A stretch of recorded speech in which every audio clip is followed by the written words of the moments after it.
Welcome to Kenton's videos. Enjoy the video. In this video, I will show how to use Tally Prime on your desktop.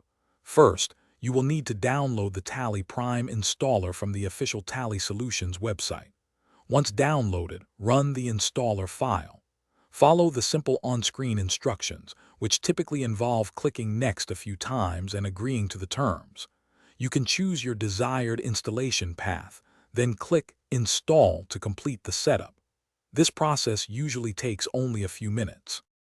After installing, launch Tally Prime. You will see the Gateway of Tally screen. Here, select Create Company.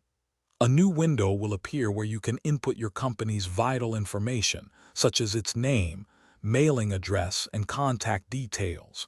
Remember to set your financial year correctly. You can also enable security controls with a Tally Vault password for enhanced data protection. Now let's record some transactions. From the Gateway of Tally, go to Vouchers. You will find various voucher types like payment, receipt, sales, and purchase. Choose the one that fits your transaction. Enter the necessary details, including the ledger accounts involved and the monetary amount. For instance, a payment voucher requires the paid to account and the amount. Finally, save the voucher to complete the entry.